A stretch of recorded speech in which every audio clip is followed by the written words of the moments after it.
Hillary Clinton, Bill Barr, and Merrick Garland were just hit with subpoenas. Trump's efforts to help Jair Bolsonaro have backfired. This Mike Flood town hall beatdown that got caught on camera has exposed a very scary situation for Republicans. And the Texas gerrymandering battle just hit a new key level. We're talking about all that and even more on today's brand new Philip DeFranco show. You daily dive into the news, and I'm giving you a double dose today after you watch this show. Click the top link in my description or pinned comment and go listen to today's brand new episode of the In Good Faith podcast with Philip DeFranco. I've got a special guest for you today. It's available on Apple Podcasts, Spotify, anywhere you listen to podcasts. And make sure you also follow the podcast there, give us 5 stars. But that said, we have a lot to talk about in the here and now, starting with this. The House Oversight Committee just issued subpoenas to Bill and Hillary Clinton, as well as several other former government officials in relation to the Epstein probe. With this morning, Representative James Comer, who's the chairman of the committee, announcing that he is seeking depositions from several people between August and October, including both of the Clintons, former AGs Loretta Lynch, Eric Holder, Bill Barr, Merrick Garland, Jeff Sessions, and Alberto Gonzalez, and then former FBI directors James Comey and Robert Mueller. Notably, you have Trump's name not on that list. But the subpoena does also direct the Department of Justice to release the full and complete Epstein files to the committee by August 19th. We also had Comer publishing the letters issued to each person, and in the one to Bill Clinton, he wrote, "By your own admission, you flew on Jeffrey Epstein's private plane 4 separate times in 2002 and 2003. During one of those trips, you were even pictured receiving a massage from one of Mr. Epstein's victims. You were also allegedly close to Miss Ghislaine Maxwell, an Epstein co-conspirator, and attended an intimate dinner with her in 2014.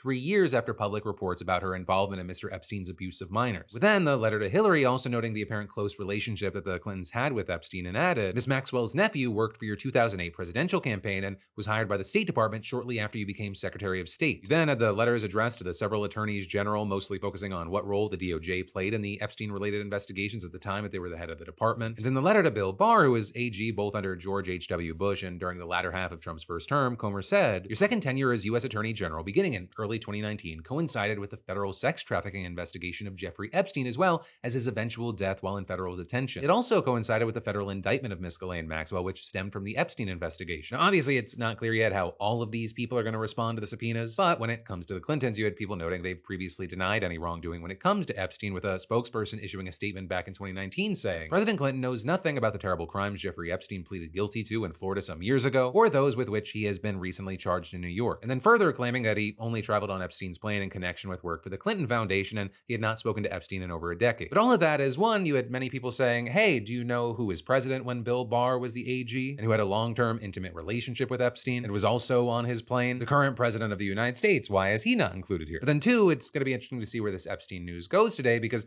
it's not the only bit. Right in that, because 2 of Epstein's victims just sent scathing letters condemning the Trump administration's handling of the case to a judge in Manhattan, with both victims choosing to stay anonymous as they asked that any victim identifying information be redacted from any public release of Epstein-related documents. And one writing, "I come forward to you today in disdain, disgust, and fear of how the United States of America's DOJ has handled the promise to release the Epstein files. I use quotations because what are these files exactly anyway? Sad to say, for the victims, we never got our day in court. Apparently, Epstein killed himself under whose watch? Oh, was it Trump's DOJ?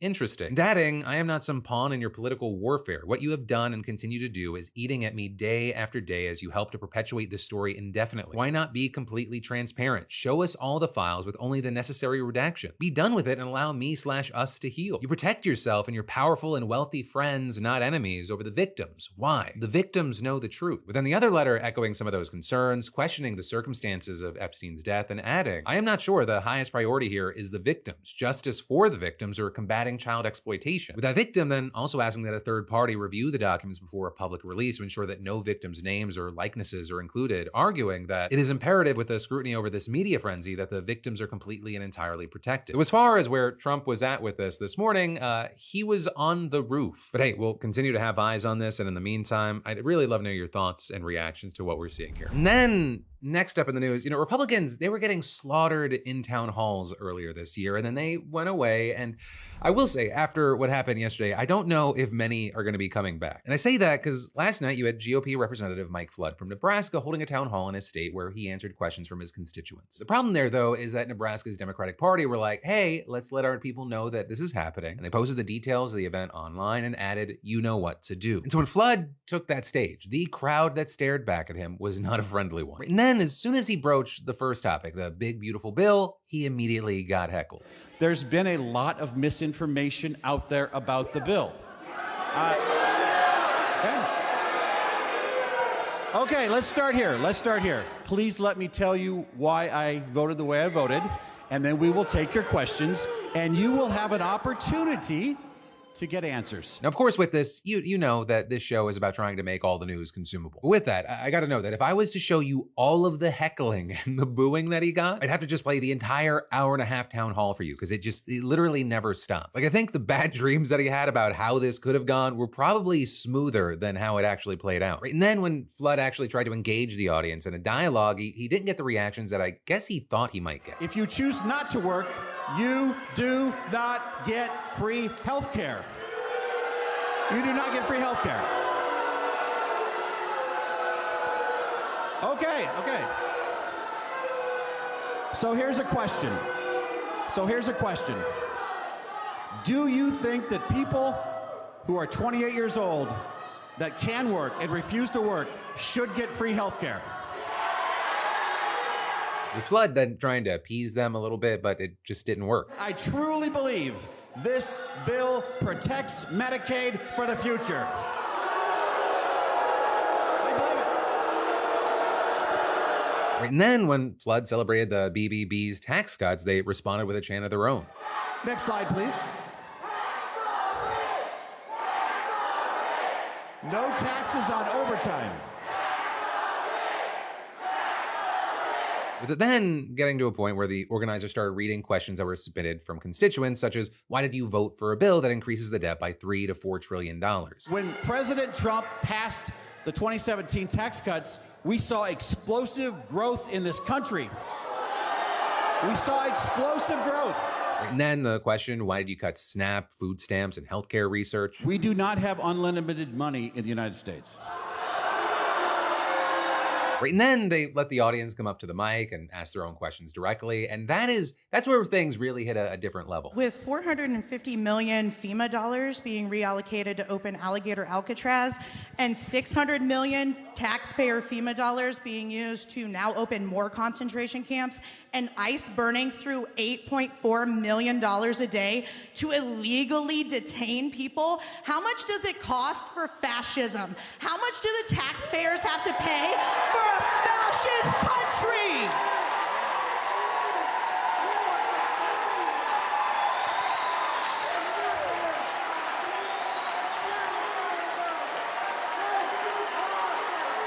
Americans went to the polls in November, and they had a choice between a Democratic candidate that had an open border, no enforcement, fentanyl, drugs, human trafficking. And they had a choice between that and a candidate that said, close the border. He then also had another attendee making a point in a similar vein. There's a saying that silence is complicity. Your silence tells us that you have no problem with the January 6th attack on the Capitol, the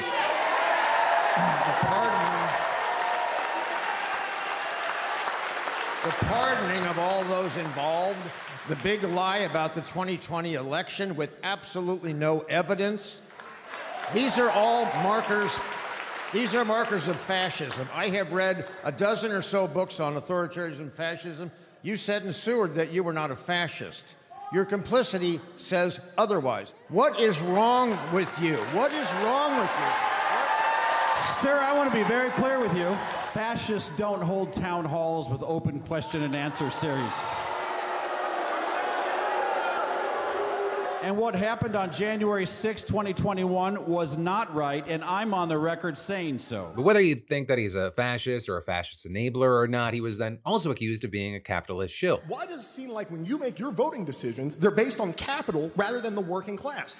Billionaires and corporations got their tax issues enshrined into law forever, but the working class gets a no tax on tips or overtime that only applies to some of us, and now we wind up in a situation where we are. The Republican Party, now more than ever, represents the heart and soul of the working class. He was then also asked about Israel and Gaza and the funding of Israel. What happened on October 8th was an abomination. Well, October 7th, sorry. I support Israel. No American wants any child, no matter the place they live, to ever suffer. But you got to remember, we're dealing with Hamas. Then, when he was asked about Trump firing the Bureau of Labor Statistics head for publishing jobs data that he didn't like, Flood just played dumb. I don't know what the situation was with the Department of Labor person. Neither do you. I don't know. I will say this, though. If all that person did was get the data out there, if all that, and I don't know that's the case, but if that's all they did, I would not have fired her. I mean, to be honest, but I don't know because things are complicated. Then finally, someone asked the question that really we all knew was coming. Why are you covering up the Epstein files? At the next pro forma session of the Congress, you'll find my name as a sponsor on a resolution from the House Rules Committee to release the Epstein files to protect the victims and not re-victimize them again. I support Jamie Comer, who is the House's Oversight Committee Chairman, subpoenaing Ms. Maxwell later this month to come testify in Washington. I am for the release of those records. So there, I should correct him on a couple of things. First, Comer actually postponed the testimony by Ghislaine Maxwell back to October at the earliest, right? And that supposedly so the Supreme Court can decide whether to review her case in late September. And second, the resolution he mentioned is non-binding, so it wouldn't actually force Trump to release the files. But then, after some more questions, Flood finally wrapped things up to a chance of vote him out. Thank you very much, and have a safe drive home. Now, obviously, with this, you have to note that the crowd of some 700 there, it didn't reflect all of Nebraska. As I noted before, the Democrats encouraged people to attend, and this was held in Lincoln, which is a relatively progressive city for the state. And all of that as Flood occupies a very safe seat, with him winning his district last year by more than 20 points. Right? And this is not the first time in a town hall where he has faced such a grilling. Where during another back in May, someone asked him about a line in the big, beautiful bill that stops scores from holding the White House in contempt if it ignores their injunctions, and Flood gave this answer. I am not going to hide the truth. This provision was unknown to me when I voted for that bill. And very notably, Republicans got similar treatment from their constituents as well. The likes of, for example, Senator Joni Ernst going viral for this response to someone yelling that people will die as a result of the Medicaid cuts. Well, we all are going to die. But, it's been a minute, and now this 6-week recess that Mike Johnson called early to avoid voting on releasing the Epstein files, it's ended up being the first time that they've had an extended break since the BBB passed. And so this reception that Flood received, it's what a lot of his colleagues were fearing would happen, which is actually why back in March, with the chairman of the House Republican campaign arm warning his colleagues against doing in-person town halls and suggesting, hey, do virtual events where questions and comments could be filtered. And now it appears that Flood himself agrees, with him telling reporters after yesterday's town hall, "This is my third and final one for the year. We're going to give you all a break," which very much sounds like me on a call that I wish ended 10 minutes ago going, let me give you back your day. Sorry for holding you up. But also, notably with this, you had the New York Times adding here that the 35 House Republicans whose seats are being targeted by Democrats next year, only one of them, Brian Steele, has actually done an in-person town hall, and it did not go well either. But what I view is the moral hazard created by the Biden administration by allowing the U.S.-Mexico border to remain insecure. And so... And you have many arguing that reflects a growing popular frustration with the ruling party, especially on particular issues. I mean, for instance, polling shows that Americans oppose the BBB, seeing it as a handout to the rich that hurts poor people and balloons the debt. And in a recent survey, 70% of people said that Trump is not handling the Epstein case well, with only 18% saying that he is. And of course, the impact of his trade policy, wherever it lands, it's been chaotic, it's going to be felt by a lot of people very directly. So, Democrats, they're wanting to fight that, though really at this point they have no power. And so they're hoping to capitalize on all those weak points going into next year's midterms. Historically, they have a reason to be optimistic there. The first midterm typically punishes the incumbent president's party, and Republicans already have a very slim majority. Democrats only having to net 3 seats in the House to flip it. But for the Senate, which is very different, they would have to flip 4. The one, as we've been talking about, the gerrymandering in Texas and other states, it could give Republicans the seats that they need to hold on to the House. And then as far as the Senate, most of the GOP Senate seats that are up for re-election next year, they're in red states. So it would be a very big uphill battle for the Democrats there. But also, and I always try to stress this whenever we talk about it, as much as people are not liking what Donald Trump is doing and the negative feelings we're seeing against Republicans, that doesn't mean they like Democrats. In fact, voters in one poll this month, they gave the party a 19% approval rating, with 72% disapproving. So Democrats, I think they really need to start adding an "and" to where they've been ending their sentences. Or just saying what Trump and Republicans are doing is horrible, it doesn't make a difference if at the end of that sentence you don't go, and this is what I'm gonna do about it, or this is what I can offer. Being against something is only part of a personality. What are you for? And speak like normal ass people. Please do not do such a horrible job one day I have to leave my cushy gig and fucking throw my hat in the ring. I would hate it. And then I've got more news for you in just a minute, but first, summer, it's officially upon us and you need to get out more, right? And with that, we've been giving out $500 every week for over a year thanks to our sponsor over at Seatgeek, and somehow some of y'all still haven't entered for free, which is crazy because right now the lineup is stacked. Lady Gaga, The Weeknd, Morgan Wallen, Lorde, Tate McRae, the Lumineers. It is a wild time for live events. And it's been really awesome seeing so many of you beautiful bastards winning the $500 Seatgeek weekly giveaway and using it to hit up concerts, games, Broadway shows, everything. Just living your best lives, and if you haven't entered yet, it takes like 2 seconds, and next week's $500 winner, it could be you. Right, and for the uninitiated, Seatgeek is the #1 rated ticketing app with over 28 million downloads and tickets to over 70,000 events, sports, music, comedy, theater, you name it. First timers, you download the app, you scan the QR code, or you hit that link in the description, and you use code PHIL for $20 off your first ticket purchase. And then, and this is key, you add code PDS to your Seatgeek account as well. That gets you $10 off any ticket, and it enters you for your chance to win the $500 weekly giveaway, no purchase required. And for Seatgeek vets, you've used Seatgeek before, that applies to you as well. Just add code PDS to your account and you're entered. So hey, scan the QR code or click the link below and use code PHIL and PDS and go make some memories. And then next up, we've got to talk about how Texas Governor Greg Abbott, just a few years ago, he was complaining that it was wrong to use the justice system to target political opponents. And then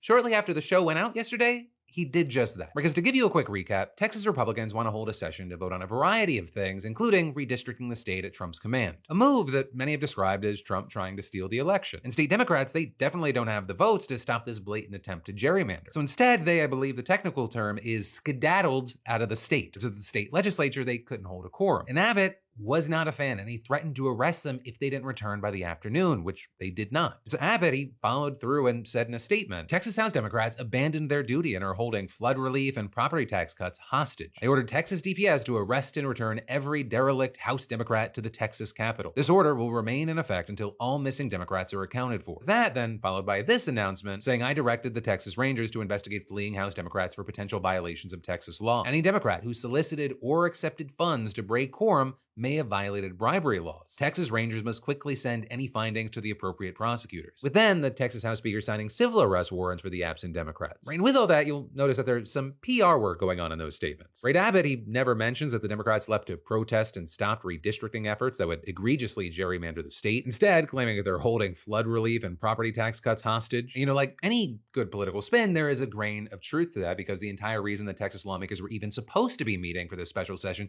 was due to the floods that killed over 100 people. But then it could easily be argued that it's actually Abbott and Republicans that are holding all that hostage because they decided, hey, we're also going to gerrymander the district in the middle of a cycle. This is the thing you do every 10 years. It happened 4 years ago, and you're doing it because Trump said, get me 5 seats. And so with all that, you have Democratic lawmakers pushing back at the idea that those were seriously the focus of the sessions. With, for example, State Representative John Boosie III saying, when the governor wants to actually have a special session focused on flood relief, I'll be at my desk. With him then going on to add, I didn't run for office to walk out of the Capitol, but I also didn't run for office to stand by while democracy is stolen in broad daylight.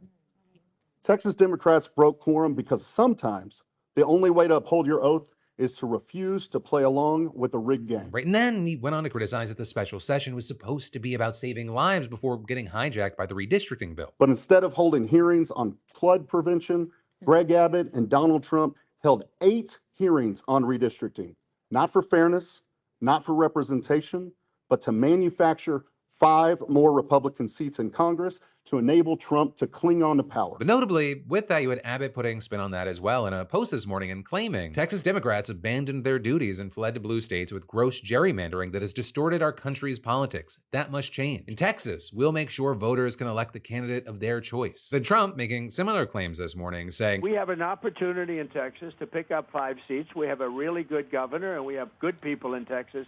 And I won Texas. With then Trump making claims about and criticizing blue states. That's all gerrymandered. California's gerrymandered. We should have many more seats in Congress in California. It's all gerrymandered. Right, and so in general, they're claiming that by gerrymandering Texas, they're actually making the state more representative of how the people actually vote. Now, with that on an even playing field, I'm not going to defend gerrymandering in blue states, especially Illinois. They're not innocent. But to claim that redrawing Texas's districts will better represent voters, it's patently false. Currently, they have 25 Republican representatives and 12 Democrats, so 65% of the representatives are Republican. And then if they shift 5 seats to Republicans, that would mean that almost 79% of the seats are Republican. So then you get to the question of, okay, does that reflect how Texas voted in 2024? And the answer is absolutely not. Just a little over 56% of Texans there voted for Trump. And if anything, 5 seats would need to be given to the Democrats to make the number actually closer to how people voted. But with all that said, getting back to the notion of political theater, for the time being, those arrest warrants, they're largely toothless. Or with legal experts saying that non-criminal warrants like this, they aren't really enforceable outside of state lines. Though for some of the Democratic lawmakers, it doesn't appear like it would even matter. Or you had figures like State Representative Ramon Romero saying things like, "I'll pay that price for America." That would be a very small price to pay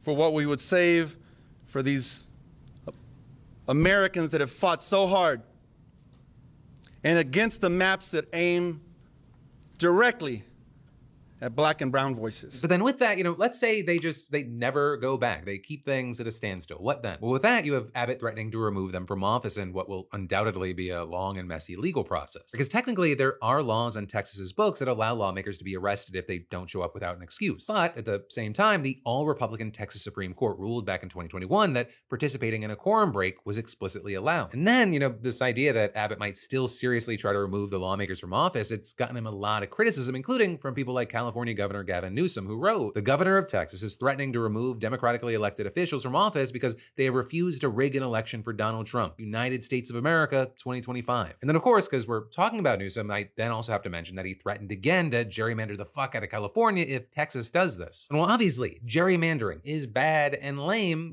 Newsom's threat, it highlights why Texas's moves here are so dangerous. Normally, this is a fight that happens once every 10 years and then it's put on ice. But if states start to decide, they can just draw new maps whenever in order to consistently affect elections, then it's going to be complete chaos. The second one state abandons even pretending to represent voters, every other state feels like they're going to have to do the same or just get walked over, which is why we're seeing states like Illinois getting asked if they're going to try to redraw their maps. And there you're seeing things like Governor J.B. Pritzker saying it was possible and that lawmakers had to put everything on the table. And then in New York, you have lawmakers introducing an amendment to the state's constitution that would allow them to redraw district maps before a census. I mean, it's such a ridiculous situation that we're even seeing some Republican lawmakers trying to put a stop to it despite Trump wanting to find more Republican seats. I mean, you've got people like Representative Kevin Kiley, a California Republican, who wants to introduce a bill today that would pause any redistricting effort nationwide and nullify new maps made before the 2030 census. Well, also, before you give him too much credit, his seat is probably one of the ones that are going to get gutted. But, with all that said, it does look like this is a situation that is going to continue and simmer, especially as Texas Democrats are still refusing to come back to Texas. And as I was finishing recording, the state legislature once again had to end its session after failing to reach a quorum. But, in the meantime, one, I'd really love to know your thoughts here. And two, actually go more into detail on this and my thoughts and how I think this is going to play out on today's episode of In Good Faith with Philip DeFranco. So definitely check out that top link after today's show. There's a lot to chew on here. And then I've got more news for you in a second. But first, what's wild? Your privacy is worth less than a gas station coffee because it's already been sold 5 times over. And an unfortunate true story, cops in some states, they're not even bothering with warrants anymore. They're just buying your data from shady brokers. And that's one of the reasons I use today's sponsor, Incogni. They actually fight back. Incogni scrubs your personal information, name, email, phone number, shopping history, even your family ties from the dark corners of the internet. Right? All those creepy people finder sites, gone. And trying to do this manually, it's a full-time job, but Incogni automates the process so you don't have to drown in opt-out forms. You get a dashboard, ongoing removals, and now with the unlimited and family unlimited plans, you can flag even more sites for takedown. I mean, seriously, Google yourself. It feels like you've been digitally doxxed. And with custom removals, you just say,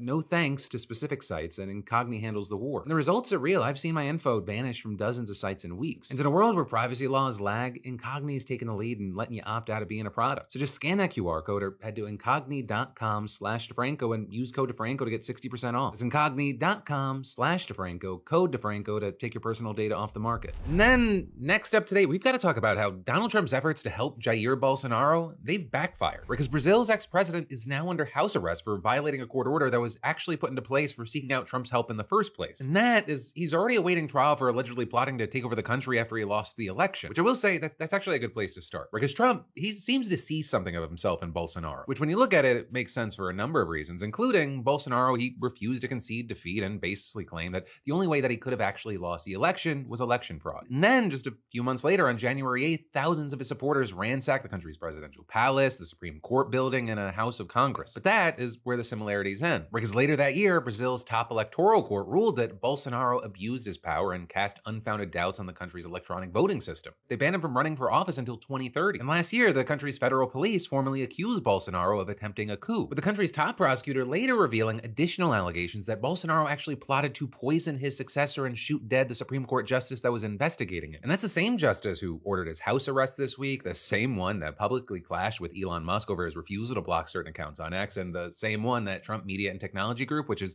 majority owned by Trump and runs his Truth Social site, sued earlier this year. Also, as far as other connections, one of Bolsonaro's sons who served as a congressman in Brazil moved to the United States, and since March, he's reportedly been roaming the halls of the White House trying to convince people in the administration to help his father. And while very likely it wouldn't have required much prodding, if there was prodding, it clearly worked. Right, last month, you had Trump threatening that tariffs on Brazilian imports would go up to 50%, with him calling the case against Bolsonaro a witch hunt and also citing a non-existent trade deficit. And last week, you had him making good on that threat, which actually makes the tariffs against Brazil the highest of any that Trump has actually gone through with, and arguably with even less economic justification. And that's not even all of it there. You had the White House hitting that Supreme Court justice with sanctions and accusing him of authorizing arbitrary pretrial detentions and suppressing freedom of expression. But then, in turn, the judge labeling Trump's actions as part of an illegal and immoral effort to obstruct justice. An effort the judge said was being engineered by a group of Brazilian traders who had lobbied foreign authorities to carry out hostile acts against the country's economy. And there, of course, he's referring to Bolsonaro and his allies, including his son, who, wouldn't you know it, is now reportedly seeking U.S. citizenship to avoid going back to Brazil. And actually, with that, the judge specifically cited the younger Bolsonaro's lobbying as a justification for an order last month that banned his daddy from going on social media and making him wear a tracker bracelet on his ankle. With that, then bringing us full circle, because that's the order that the judge says that Bolsonaro has now violated. Or with him pointing to the fact that Bolsonaro recently appeared virtually at a protest via a phone call with his other son, with that one being a senator in Brazil, and you had the judge writing in his decision that the former president had used the social media accounts of allies to share messages containing, quote, clear encouragement and incitement to attack the Supreme Federal Court and overt support for foreign intervention in Brazil's judiciary. And then adding that Bolsonaro had repeated his unlawful conduct in an even more severe and defiant manner, and saying that he continued to urge and incite a foreign head of state to take measures aimed at unlawfully interfering with the normal course of judicial proceedings. Now there you had Bolsonaro's lawyers denying that he violated any order, saying that they would appeal the decision. But then also, notably, the U.S. State Department came out with a statement condemning the order very, very fast, accusing the judge of using Brazil's institutions to silence opposition and threaten democracy, and adding, the United States will hold accountable all those aiding and abetting sanctioned conduct. And while it's not clear yet exactly what that would look like, what the further efforts to hold accountable would look like, as far as the things that the United States has tried so far, you have many saying that it's backfired. I mean, you've seen a lot of anger getting directed at the Bolsonaros for bringing Trump down on the country, all while the country's current president seemingly getting a bump in the polls because he's being defiant of Trump. But this is far from over. We're gonna have to see where things continue to trend, and also if and how the U.S. gets involved even more. And then, next up today, let's talk about Attorney General Pam Bondi now ordering an investigation into whether or not Obama officials manipulated intelligence while assessing Russian interference in the 2016 election. In this, it comes as members of the Trump administration have been trying to focus on 2016 a lot lately, with many describing this as yet another Trump distraction from the just numerous numbers of scandals, including the Trump Epstein scandal. But with that, you've had Tulsi Gabbard releasing documents that she controversially claimed proved wrongdoing in the Obama administration, and the DOJ then opening a task force to look at those claims. Trump himself even accusing Obama of treason. Now you've got Bondi launching a probe, with a source even telling the AP that she directed a prosecutor to present evidence to a grand jury. Though I will say, right now, it's not clear which officials will be targeted or which prosecutors will be involved in the investigation. But still, I mean, we could see big consequences. I mean, this could make way for an indictment against whichever officials are investigated. So it's no surprise that you had the AP explaining that, quote, the development is likely to heighten concerns that the Justice Department is being used to achieve political ends. Right, because multiple intelligence reports have already found that, yes, Russia did indeed seek to sway the 2016 election in Trump's favor. The Mueller report even landed convictions for Trump allies, though it didn't prove any collusion between Russia and members of the Trump campaign. And then in 2020, a bipartisan review from the Senate Intelligence Committee likewise found interference and concluded that Obama officials acted without political bias while assessing that interference. And a very key thing is that current Secretary of State and then Senator Marco Rubio even signed off on the investigation and said that while the Trump campaign did not collude with Russia here, there was still irrefutable evidence of Russian meddling. And so seemingly because of that and numerous other reasons, you had a former unnamed DOJ official slamming Bondi's move to NBC News and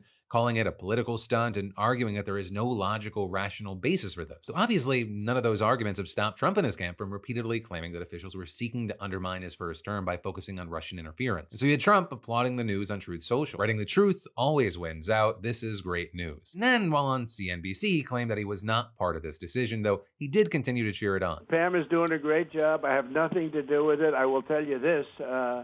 They deserve it. I was happy to hear it. I actually read it just like you did. I have nothing to do with it. Yeah, Trump then going on to again claim that the 2020 election was rigged as well. So, he's kind of playing the hits. But then a White House spokesperson releasing a statement saying this effort aims to provide the American people with the truth about the extent to which former government officials worked to sabotage the Trump administration and undermine the will of the American people in a clear attempt to subvert our constitutional republic. This, as a spokesperson for Obama, already slammed the claims as bizarre and a distraction. But still, distraction or not, this does appear to be moving forward and it could affect a lot of people. And that, my friend, you beautiful bastard, is where today's show is gonna end. But one, remember there's even more we gotta talk about today. I got a brand new episode of the In Good Faith podcast. You should definitely check it out. Top link in the description. I had Dan Pfeiffer on, who I think woke up this morning wanting to fight. And two, no matter what you do, I'll see you right back here tomorrow because, of course, I'll have a brand new show for you. So thank you for watching. Stay safe out there. Stay sane out there, and I'll see you then.